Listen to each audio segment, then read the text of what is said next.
नमस्कार, आप सभी का बहुत बहुत स्वागत है बहस के इस नंबर 1 शो ताल ठोक के में। आज का मुद्दा है कि यूपी की योगी सरकार का विरोध क्या हिंदू आस्था और संस्कृति पर चोट करके होगा। दरअसल छेड़खानी रोकने के लिए यूपी में बने एंटी रोमियो स्क्वाड के खिलाफ आज सुप्रीम कोर्ट के वकील हैं प्रशांत भूषण। उन्होंने भगवान कृष्ण को बीच में घसीट लिया। प्रशांत भूषण ने ट्वीट किया, रोमियो ने सिर्फ एक लड़की से प्यार किया, मैं कोट कर रही हूं, रोमियो ने तो सिर्फ एक लड़की से प्यार किया जबकि कृष्ण लेजेंडरी ईव टीजर थे, अनकोट। क्या आदित्यनाथ ने अपने निगरानी दल का नाम एंटी कृष्ण स्क्वाड रखने की हिम्मत है उनमें, यह भी कोटेड है। हालांकि इस पर विरोध बढ़ता देखकर प्रशांत भूषण ने फिर ट्वीट के ही जरिए सफाई दी और लिखा कि रोमियो ब्रिगेड पर मेरे ट्वीट को तोड़ा मरोड़ा गया है। मेरा कहना है कि रोमियो ब्रिगेड के तर्क से, उस लॉजिक से भगवान कृष्ण भी छेड़खानी करने वाले दिखेंगे। भगवान कृष्ण में भी हम गोपियों को छेड़ने की कृष्ण की कथा सुनकर बड़े हुए हैं। रोमियो स्क्वाड का तर्क इसे आपराधिक बना देगा। किसी भी भावना को आहत करने का मेरा मकसद नहीं है। सवाल है कि अगर किसी की भावना को आहत करने का मकसद नहीं है साहब आपका, तो कृष्ण का जिक्र ही आपने क्यों किया? हिंदू माइथोलॉजी में कृष्ण के माने क्या है? मेरा सवाल इससे बिल्कुल नहीं है, बल्कि ताल ठोक के जी न्यूज ये पूछ रहा है कि क्या योगी सरकार का विरोध करने के लिए ऐसे ही तर्क पेश किए जाएंगे जहां लॉजिक नहीं, सिर्फ और सिर्फ जहनी बैंकरप्सी नजर आएगी।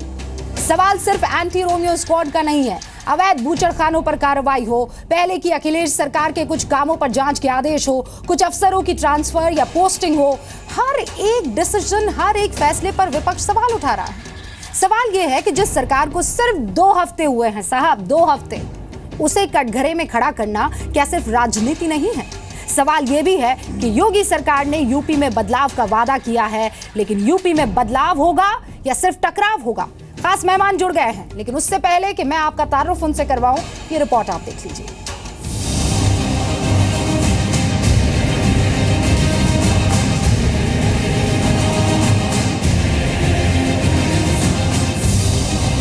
दुर्भाग्यपूर्ण है कि प्रशांत भूषण जैसे एक माने हुए वकील इस प्रकार की बात करते हैं।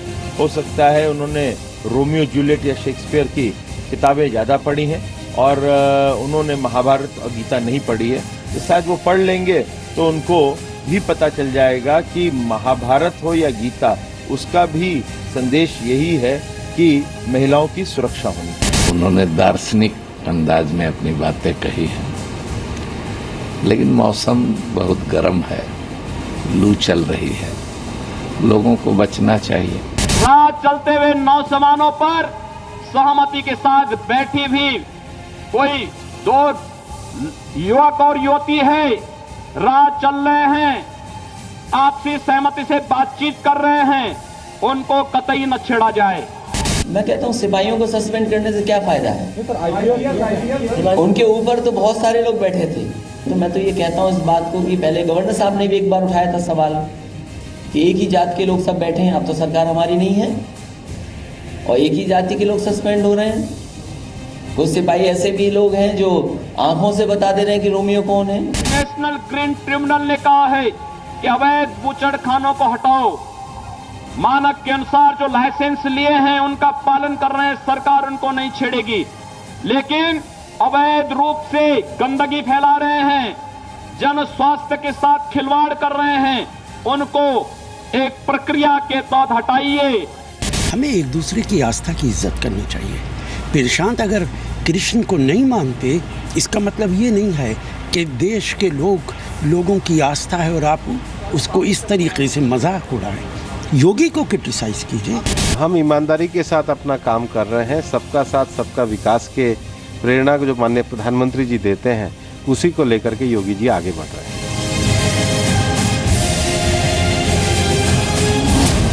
ताल ठोक के आज का पहला सवाल है कि योगी सरकार के विरोध के लिए हिंदू आस्था पर चोट क्यों? दूसरा सवाल है कि क्या प्रशांत भूषण ने रोमियो को इज्जत दी और कृष्ण का अपमान किया? तीसरा सवाल है कि यूपी में योगी सरकार के हर फैसले पर हंगामा क्यों? चौथा सवाल है कि यूपी में अब बदलाव होगा या सिर्फ टकराव होता रहेगा। ताल ठोक के पांचवा सवाल है कि यूपी में योगी सरकार के कर्मयोग पर विपक्ष का कलह योग है। और इस मसले पर बातचीत करने के लिए विक्रम सिंह साहब पूर्व आईपीएस है, 2007 से 2009 के बीच उत्तर प्रदेश के डीजीपी रह चुके हैं। शौर्य के लिए राष्ट्रपति का पुलिस मेडल भी इन्हें मिल चुका है। लिम्का बुक ऑफ रिकॉर्ड्स में most highly decorated IPS officer के तौर पर इनका नाम दर्ज है। सर, बहुत बहुत स्वागत है आपका स्टूडियो में। Doctor Patra, doctor Sambit Patra BJP के राष्ट्रीय प्रवक्ता है, पेशे से सर्जन है, बीजेपी की सेंट्रल कमेटी में ओडिशा का प्रतिनिधित्व करते हैं। आपका भी सर बहुत बहुत स्वागत है। अशोक दवे साहब समाजवादी पार्टी के राष्ट्रीय प्रवक्ता है, जो दशकों से समाजवादी पार्टी के साथ जुड़े हुए हैं। सर, आपका भी बहुत स्वागत है इस डिबेट में। राकेश गौतम साहब बहुजन समाजवादी पार्टी के नेता हैं, आज यहाँ स्टूडियो में हमारे साथ मौजूद है। बहुजन समाजवादी पार्टी का पक्ष अक्सर डिबेट में रखते हैं, माफ कीजिएगा, बहुजन समाज पार्टी से हमारे साथ जुड़े हुए हैं। अनुपम साहब भी हमारे साथ जुड़ गए हैं, जो कि प्रवक्ता है राजनीतिक पार्टी स्वराज अभियान के। योगेंद्र यादव और प्रशांत भूषण ने आम आदमी पार्टी से अलग होकर स्वराज अभियान पार्टी बनाई है और उसी के सदस्य है। सर, आपका भी बहुत बहुत स्वागत है। अब्दुल हामिद कुरैशी साहब लखनऊ बकरा गोश्त व्यापार मंडल के अध्यक्ष है। इनके मुताबिक बूचड़खाने सरकार की गाइडलाइंस का पालन करते हैं और चूंकि हम योगी सरकार के एक्शन, उस पर हो रहे रिएक्शन यानी जो हड़ताल हुई, फिर उस रिएक्शन पे हुए एक्शन यानी हड़ताल कर रहे कारोबारियों से जो बातचीत हुई है, उसका भी असर आपको दिखाना चाहते हैं, क्योंकि एक्शन तो हो रहा है और इसीलिए साहब हमारे साथ हैं। सर, आपका भी बहुत बहुत स्वागत है। शुरुआत में 1.5 मिनट आप सबको मिलेंगे और इसीलिए अनुपम शुरुआत में आपसे करूंगी। विरोध कीजिए ना सर, किसने मना किया है? विरोध का मतलब ये कि आप करोड़ों करोड़ों हिंदुओं की आस्था से खेल जाएंगे? आपके पास लॉजिक नहीं है? आप इतने बैंकरप्ट हो गए हैं कि ऐसी सियासत करेंगे? तो ऐसे में ये सियासत चूल्हे में क्यों ना जाए?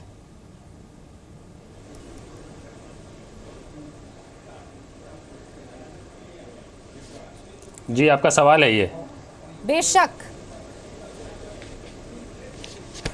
जी, देखिए, जिस ट्वीट का जिक्र हो रहा है और जिस ट्वीट पे ये पूरा कार्यक्रम हो रहा है, उसमें जो कही गई है बात, सबसे पहले मैं उसको स्पष्ट कर दूं।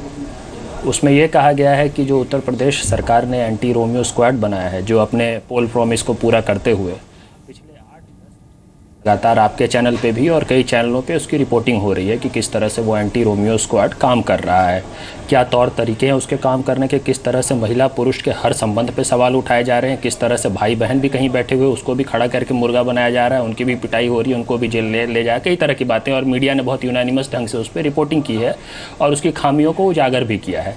ये ट्वीट सिर्फ एंटी रोमियो स्क्वाड पे एक तरह का सवाल था और एक व्यंग्यात्मक लहजे में ये कहा गया था कि अगर इस तर्क, इस बेतुके अंदाज में अगर एंटी रोमियो स्क्वाड काम करेगी तो भगवान श्री कृष्ण भी अगर आज होते तो उन लोगों के लिए वो भी ईव टीज़र होते, ये कहा गया है। अब अगर मतलब निकालने के लिए आप स्वतंत्र है, आप किसी भी तरीके से निकाल सकते हैं, कुछ भी कह सकते हैं, उस पर कोई भी कार्यक्रम कर सकते हैं, उसमें कोई दिक्कत नहीं है। लेकिन ये बहुत स्पष्ट है, जिसको बाद में प्रशांत जी ने दोबारा से क्लैरिफाई भी किया है, वो ये है कि एंटी रोमियो स्क्वाड जिस तरीके से काम कर रहा है, जो कारनामे कर रहा है, जिस तरह से महिला पुरुष के हर संबंध पे सवाल उठा रहा है, अगर ये तरीका है एंटी रोमियो स्क्वाड के काम करने का, तो आज भगवान श्री कृष्ण भी होते तो उनको भी ये लोग ईव टीज़र मानते। सर, ईव टीजर मानते मतलब अंग्रेजी इतनी हमें भी आती है, ऐसा नहीं है कि हमें अंग्रेजी नहीं आती है। इसके माने आप बड़े अलग से निकाल रहे हैं और असल माने जो निकल रहे हैं, उन्होंने करोड़ों करोड़ों हिंदू जो लोग भगवान कृष्ण को पूजते हैं, नतमस्तक होते हैं, उनकी आस्था पर चोट किया है। इसके अलावा और कुछ नहीं किया। और इसीलिए मैं बहुत सोच समझ के कह रही हूँ कि ये जहनी दिवालियापन है और कुछ भी नहीं है। गाइडलाइंस तो सर आपने पढ़ी नहीं होगी जो योगी सरकार की तरफ से आई है कि किस किस को पकड़ना है, किसको नहीं पकड़ना। बहरहाल 1.5 मिनट आपके पूरे हो गए, अब मैं आगे बढ़ी हूं। डॉक्टर पात्रा, आज जब ये डिबेट करने से पहले मैं आ रही थी तो मैं ये सोच रही थी कि ये तो सच है ना कि आप इस देश की मेजॉरिटी पॉपुलेशन को, हिंदुओं को हल्के में लेते हैं। आप इनको you take them for granted और इसीलिए तो इनके कंधे पर, इनकी आस्था पर बंदूक रखकर आप अपनी सियासत चमकाते हैं। फिर क्यों ना द्वेष पैदा होगा, फिर क्यों ना ये लोग आक्रोशित होंगे? देखिए, मैं आज ज़्यादा नहीं, आज कृष्ण के विषय में कहा गया है। कृष्ण मेरे इष्ट देव हैं। जमुना किनारे धेनु चरावे माधव मदन मुरारी, माधव मदन मुरारी, मधुर मुरलिया जभी बजावे हर ले सुध बुध सारी, आह हर ले सुध बुध सारी, श्री राधे गोविंदा मन भजले हरि का प्यारा नाम है। देखिए, जब वो बांसुरी बजाते थे तो जो भी होता था उसके मन को हर लेते थे। मैं तो कृष्ण से फिर से कहूँगा, पुनः बांसुरी बजाइए। जिन लोगों के पास बुद्धि की कमी है उनके मन को हर लीजिए। आपको लेजेंडरी ईव टीजर बता रहे हैं। अरे मूर्खों, वो लेजेंडरी ईव टीजर नहीं थे, वो तो विराट स्वरूप थे। अंतिम आकर्षण इति कृष्ण, जहाँ आकर्षण समाप्त हो जाए, जिसको प्राप्त करने के बाद संसार में कोई आकर्षण ही ना रह जाए, ना मृत्यु के प्रति, न जन्म के प्रति, न जरा के प्रति, न धर्म के प्रति, किसी के प्रति आकर्षण ना रहे, क्योंकि आप में ही सब कुछ समाहित है। आप कृष्ण हैं। आप पे आज हमें डिबेट करना पड़ रहा है। आप पे आज हमें डिबेट करके सफाई देनी पड़ रही है कि आप ईव टीजर नहीं थे। हिंदुस्तान में ये कैसा दिन है? और मैं कृष्ण भक्तों को कहूंगा कि ऐसे लोगों को क्षमा करने की आवश्यकता है, और ऐसे लोगों से मैं हाथ जोड़ के अनुरोध करूंगा कि आपको कृष्ण को जानने की आवश्यकता है। हम तो क्या सिखाएंगे आपको, हम तो छोटे हैं, मगर आप इतने बड़े वकील कहते हैं, आपको तो साधारण चीज़ें पता नहीं है। कृपया करके गीता पढ़ें, कृपया करके कृष्ण को जानें। ठीक है, बजर अप हो गया है। संबित, आगे आपके पास टाइम होगा। अशोक दवे साहब, अब मैं आपके पास आ रही हूँ। एंटी रोमियो स्क्वाड बनता है, आप फौरन आते हैं, और इसके ऊपर अशोक देव साहब, एंटी रोमियो स्क्वाड आता है, परेशानी होती है आपको, आप फौरन आते हैं, इसका विरोध कर देते हैं। बूचड़खाने बंद होते हैं, आप फौरन आते हैं, इसका विरोध कर देते हैं। प्रशांत भूषण ईव टीजर कहे जाते हैं भगवान कृष्ण को, आपने उफ तक नहीं किया साहब?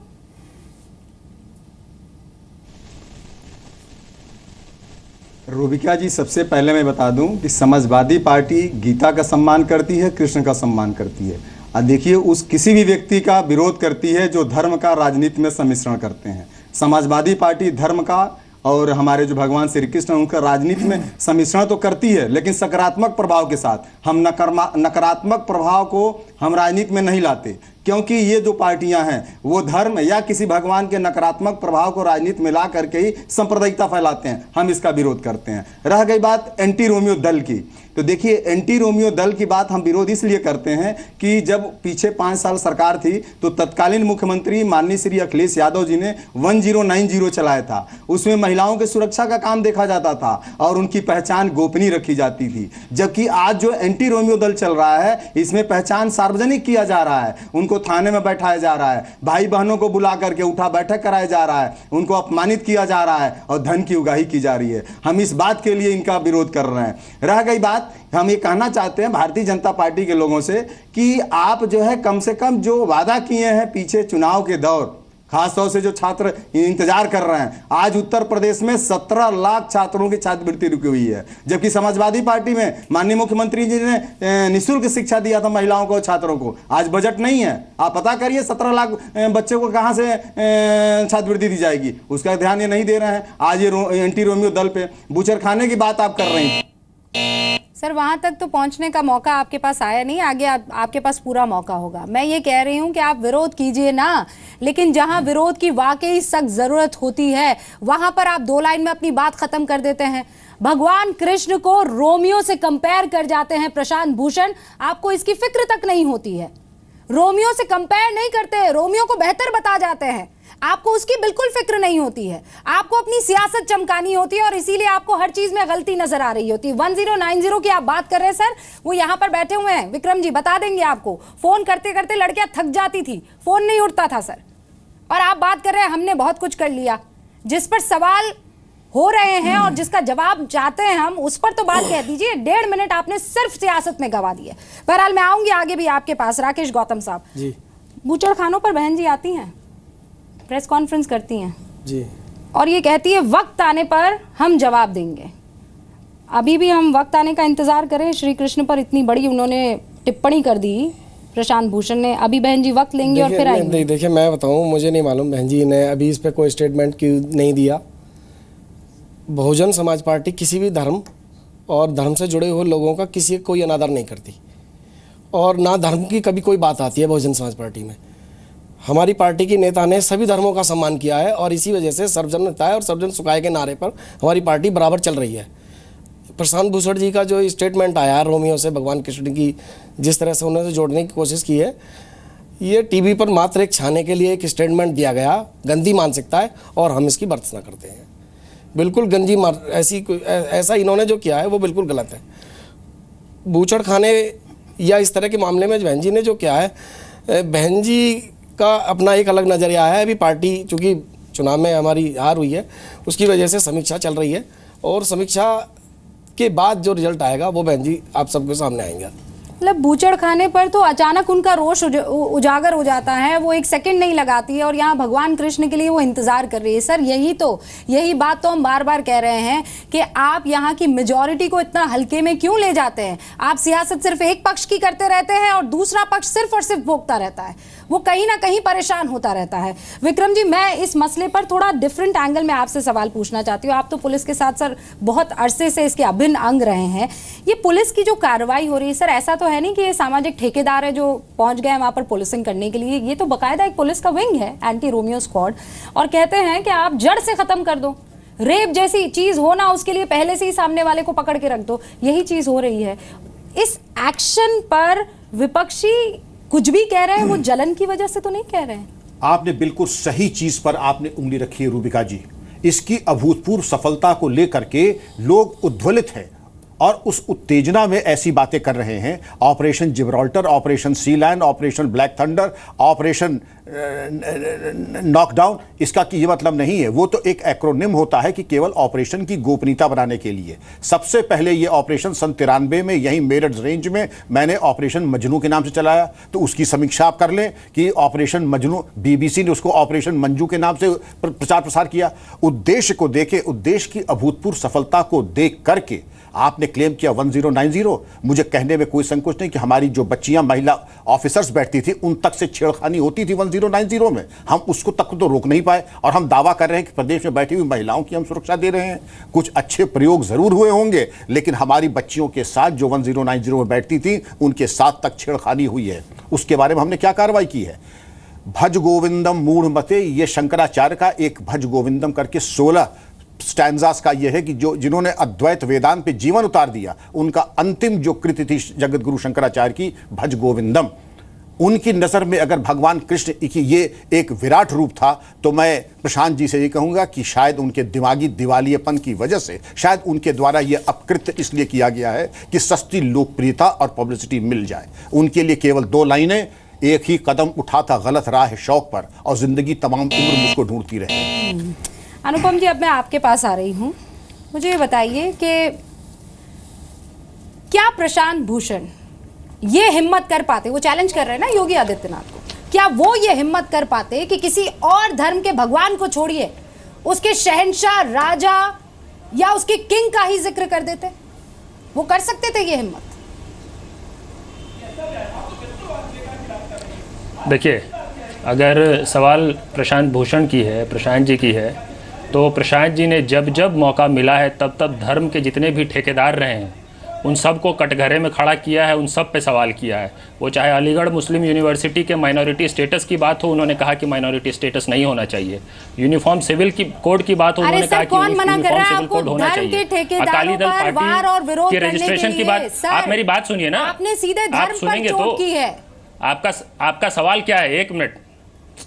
आपका सवाल यही है ना कि क्या प्रशांत भूषण बाकी धर्मों पे सवाल कर सकते हैं या नहीं? यही सवाल है ना आपका? अरे मैं कह रही हूँ इस ट्वीट में किसी और के साथ कंपेयर कर सकते थे? वो इतनी हिम्मत दिखा सकते थे? वो किसी और धर्म के भगवान का जिक्र कर सकते थे? वो ही उदाहरण दे रहा हूँ। ये मैं उनके हिम्मत का ही जिक्र आपके सामने कर रहा हूं। ये वो शख्स है जिसने अकाली दल का रजिस्ट्रेशन इसलिए रद्द होना चाहिए क्योंकि ये धर्म के आधार पर राजनीति करने वाली एक पार्टी है जिसका पूरी तरह से ये वो शख्स है।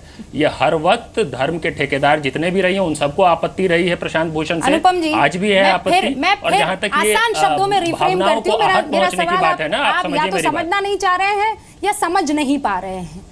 मैं आपसे ये कह रही हूँ, धर्म के ठेकेदार और भगवान में बहुत बड़ा अंतर है सर, बहुत बड़ा अंतर है। मेरा सीधा सवाल है, इस ट्वीट में किसी और धर्म के भगवान का जिक्र करने की हिम्मत दिखा सकते थे प्रशांत भूषण? भगवान छोड़ दीजिए, मैं कह रही हूं किसी राजा का ही नाम ले लेते, कर सकते थे ऐसा? सुनिए मेरी बात सुनिए, आपको देखिए, आपका जो सवाल है, जिस हिम्मत की बात आप कर रहे हैं, मैं उसी हिम्मत का जवाब आपको दे रहा हूं कि वो क्या क्या हिम्मत कर सकते हैं। ये इतिहास गवाह है। ये मैं नहीं कहूंगा आपको कि क्या क्या करने वाले हैं आने वाले समय में। अब तक उन्होंने क्या क्या किया है, किन किन धर्मों में कुरीतियों के खिलाफ उन्होंने किस तरह से आवाज उठाई है, इससे आपको साफ पता चलता है कि कैसी हिम्मत है, क्या कर सकते हैं। अच्छा, तो इस ट्वीट में कोई कुरीति क्या जिक्र कर रहे हैं? वो कोई कुरीति है जिसका जिक्र कर रहे हैं? वो एंटी रोमियो स्क्वाड जिस तरीके से काम, मैं बता रहा हूं आपको ना, एंटी रोमियो स्क्वाड जिस तरीके से काम कर रहा है, एंटी रोमियो छोड़ दीजिए सर, कृष्ण पर बात कीजिए। आप भगवान कृष्ण पर बात कीजिए, उनके जिक्र पर बात कीजिए। छोड़ दे, नहीं, आपको शेक्सपियर का पात्र रोमियो बड़ा अच्छा लग जाता है अपनी सियासत के लिए। जनाब सुनिए मेरी बात। इस पूरे ट्वीट के केंद्र बिंदु में एंटी रोमियो स्क्वाड और उसकी कार्य प्रणाली है। भगवान कृष्ण को इस ट्वीट के केंद्र बिंदु में लाने की रुचि आपकी है, वो प्रशांत भूषण के ट्वीट में वो रुचि नहीं थी। और वो ये तो कृष्ण की लीला है ना सर कि वो ट्वीट में आ गए हैं। ये तो कृष्ण की लीला है सर कि वो ट्वीट में खुद ही आ गए हैं। वो प्रशांत भूषण नहीं कर रहे थे, वो कृष्ण ने करवा दिया था उनसे। डॉक्टर पात्रा, नहीं, आप अगर बात ही नहीं समझना चाह रहे हैं तो उसका तो कोई उपाय नहीं है ना। देखिए, अनुपम जी का कहना है कि कोई बात नहीं समझना चाहता है। दरअसल अनुपम जी, आप समझ के नहीं समझना चाहते हैं। बाकी 125 करोड़ लोग तो समझ रहे हैं आपने क्या किया है। उस ट्वीट में लीजेंडरी ईव टीजर, मतलब एक तरह से कृष्ण को आपने ईव टीजर के रूप में दिखाने की कोशिश की है। आप देखिए, आप भी सही कह रहे थे, बहुत हिम्मत है। आप पता नहीं, शायद हिम्मत और मूर्खता को आप पर्यायवाची शब्द के रूप में देखते होंगे। हाँ, याकूब मेमन के पक्ष में खड़े थे, अफजल गुरु के पक्ष में खड़े थे। हिम्मत तो बहुत है, याकूब मेमन को फांसी ना हो इसके लिए रात को 12:30 बजे सुप्रीम कोर्ट के दरवाजे खुला दिए थे। बहुत हिम्मत है। याकूब मेमन तो सही है, मगर ये श्री कृष्ण जो है ये ईव टीजर है। आपको जानते हैं श्री कृष्ण के लिए एक मधुराष्टकम है। मैं कहूंगा कि डिबेट समाप्त होने के पश्चात ये मधुराष्टकम पढ़े। अधरंग मधुरंग नयनंग मधुरंग चलितंग मधुरंग हसितंग मधुरंग भाषा मधुरा गौवा मधुरा गोपी मधुरा वेणु मधुरा मधुराधिपते रखिलंग मधुरंग। श्री कृष्ण की चरित्र ऐसा था, श्री कृष्ण का चरित्र, कि वो मधुरता के अधिपति थे, वो मधुरता के राजा थे और उनका सब कुछ, उनका अंग प्रत्यंग, उनका चलना उठना बैठना, गोपी गाय बंसी, सब कुछ मधुर था। इसलिए जो उनके पास से गुजरता था वो उनका हो जाता था और वो वही थे। वो गोपी भी कृष्ण थे। और याद रखिए, कृष्ण को ईव टीजर बताया है। कृष्ण ने द्रौपदी को चीर दिया, अर्थात वस्त्र दिया है। पूरा महाभारत, पूरी गीता का ज्ञान इतना ही है कि निर्बल और दुर्बल को हमेशा ही दया देना, निर्बल और दुर्बल के साथ खड़ा होना। मुझे बड़ा कष्ट हो रहा है कि आप लोग कृष्ण को, खैर कृष्ण को तो कोई नहीं समझ सकता, आप तो क्या समझेंगे। आप लोग इतने नादान हैं और इतने नादान होने के बाद आप स्वराज अभियान चला रहे हैं। स्वराज का मतलब ही कृष्ण है जनाब। सर, अब मुझे एक ब्रेक लेना है। एक सेकंड, मैं इस मामले को बहुत ही आसान चीज, मैं बहुत आसानी से, अनुपम जी एक सेकंड रुकिए, आप बहुत आसानी से मैं इस चीज को समझना चाह रही हूँ। एक रोड का नाम बदल जाता है सर, एक रोड का, और कोई मुसलमान नाम होता है, उस पर मुसलमानियत को खतरा हो जाता है, इस्लाम को खतरा हो जाता है। लेकिन यहाँ पर कृष्ण भगवान को रोमियो से कंपेयर कर जाते और आप बोलते कृष्ण नहीं है सेंटर में, तो एंटी रोमियो स्क्वाड है। आप ही तो हैं जो दरार पैदा कर रहे हैं और द्वेष पैदा कर रहे हैं। क्यों ना ऐसा करें? तो बहस इस बात पर हो रही है कि विरोध करने से आपको किसने मना किया है, सियासत करने से साहब आपको किसने मना किया है। लेकिन सियासत के लिए भगवान को बीच में ले आना और रोमियो से कंपेयर करना, ये कहां तक जायज ठहराया जा सकता है? करोड़ों करोड़ों हिंदुओं की आस्था पर आप कैसे एक के बाद एक चोट करते चले जाते हैं? क्यों ना आप पर यह आरोप लगे कि आप ही हैं जो हिंदू मुसलमानों में और दूसरे लोगों में द्वेष पैदा करवाते हैं। क्योंकि आप जब याकूब मेमन चढ़ा होता है सूली पर तो रातों रात जाकर सुप्रीम कोर्ट खुलवा देते हैं, और एंटी स्क्वाड जब काम करने जाता है तो आपको परेशानी हो जाती है और कृष्ण नाम रख दीजिए, एंटी कृष्ण स्क्वाड नाम रख दीजिए कह जाते हैं। यही वो सवाल है जिन पर आज बहस हो रही है। अब सीधा मैं इस मसले से कुछ मिनट के लिए आगे हटना चाहूंगी, क्योंकि हमारे साथ जो मीट कारोबारी है, देखिए कुछ दिनों पहले अब्दुल हामिद कुरैशी साहब जब हमारे साथ आए थे क्योंकि विरोध तो योगी के एक्शन को लेकर हो रहा है। अब्दुल हामिद कुरैशी साहब, कुछ दिन पहले जब आए थे तब आप ये कह रहे थे हम नाराज है, बूचड़ खानों पर जो है वो कार्रवाई ठीक नहीं है, हमारे बूचड़ खाने अवैध नहीं है, आप लोग हड़ताल पर चले गए। ठीक है, ये एक्शन, उसका आपने रिएक्शन दिया, लेकिन इस रिएक्शन पर भी एक्शन हुआ। सीएम ने शायद आपसे मुलाकात की सर, उन्होंने आपको कुछ आश्वासन दिया है, या आपको लगता है कि सिर्फ और सिर्फ सियासत कर रहे हैं योगी और कुछ नहीं कर रहा है? नहीं, हमें आश्वासन कुछ नहीं मिला है। अच्छा। और हमारे जो दुकानदार हैं, हाँ। जो हमारी दुकानें हैं, हाँ। वो लाइसेंस हमें रिन्यूअल के लिए हम लोग गए थे, पशु शिक्षा अधिकारी से मिले। हाँ। तो उसने कहा जो मस्जिदों में दुकानें हैं उनकी जो है लाइसेंस हम रिन्यूअल नहीं करेंगे। 80% हमारी दुकानें मस्जिदों में हैं, 80%। अब जब आज से सैकड़ों साल पहले से हमारी दुकानें चली आ रही हैं, लेकिन आप लोगों ने हड़तालें बंद की है या नहीं? सैकड़ों साल पुरानी हमारी दुकानें चली आ रही हैं, हमेशा रिन्यूअल होता रहा। कुरैशी साहब, आपने हड़ताल बंद की है या नहीं की है? हमारा हड़ताल नहीं, हड़ताल तो हमारी अभी बंद है। हाँ। लेकिन बूचड़ खाना अभी तक नहीं खोला गया हमारा। और जो जैसा आदेश मिला था कि आप लोग जाइए और लाइसेंस रिन्यूअल कराइए जो वैध हो, लेकिन वैध तो हमारी दुकानों जो है जब वो कर ही नहीं रहे तो हम कहाँ जाएं? ये कार्रवाई तो अवैध बूचड़ खानों पर हो रही है ना कुरैशी साहब, अवैध बूचड़ खानों की हो रही है ना। आपके पास लाइसेंस है कि नहीं है लाइसेंस? जी हैं। आपके पास लाइसेंस है? हमारे पास सैकड़ों साल से रिन्यूअल होते चले आए हैं। हाँ। अभी इन्होंने रोक दिया है जी। उसमें दिक्कत तो लाइसेंस आपका रिन्यू कब से नहीं हुआ है? हमारे लाइसेंस हैं, रिन्यूअल करते हैं, 2-3 साल से नहीं हो रहा है। अच्छा, 3 साल से आपका लाइसेंस रिन्यू ही नहीं हुआ है? बहुत से 2 साल हो गए, बहुत से साल भर के हैं, इसी तरह हैं। सर 3 साल से लाइसेंस रिन्यू नहीं हुआ। जिसकी समस्या को समझ लें, तो ये इलीगल स्लॉटर हाउसेस में आएंगे या फिर रिन्यू नहीं हुआ है, इसके पीछे कोई और वजह हो सकती है? रूबिका जी, अगर आपके पास हथियार है और कार है और आपने उसका लाइसेंस रजिस्ट्रेशन रिन्यू नहीं कराया, वो उसी दिन से नाजायज हो जाते हैं जब तक कि उनका रिन्यूअल वैलिड था। जिस दिन से आपका रिन्यूअल नहीं हुआ लाइसेंस का या रजिस्ट्रेशन का, उस दिन से आपका हथियार, आपका कार, आपका कारोबार और आपकी दुकानें इनवैलिड होता है। हमारे तो पास भी अगर पिस्तौल है, और ये? पिस्तौल का मैंने सिटिंग डीजीपी हूं, अगर 31 दिसंबर को रिन्यूअल नहीं कराया तो मेरे खिलाफ 25 आर्म्स एक्ट का मुकदमा चल सकता है। इसी तरह दुकानें हैं, जैसा कुरैशी साहब ने फरमाया है, अगर ये पुरानी दुकानें हैं, पुरानी दुकानें अपनी शर्तों पे उनको लाइसेंस मिला था, तो इनको आज भी दिक्कत नहीं होगी। मुश्किल क्या है कि 10 अगर जायज़ हैं तो 100 नाजायज़ हैं। उन 100 नाजायज़ की आड़ में इन 10 को भी दिक्कत आ सकती है, लेकिन उन 10 जिनको पहले चलती आ रही हैं, जैसा कुरैशी हमने बताया है, उसमें दिक्कत कभी ना आई थी ना आएगी। अगर मैं गणित लगाने जाऊं तो फिर अशोक देव साहब 3 साल से रिन्यू नहीं हुए, तो आपकी सरकारों में तो फिर इलीगल स्लॉटर हाउस चल रहे थे।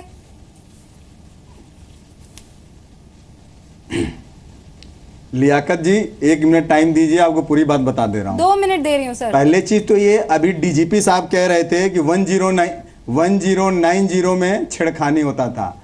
ये शायद इनको जानकारी नहीं थी। 1090 से 6 लाख से ज्यादा जो है केस सॉल्व हुए थे।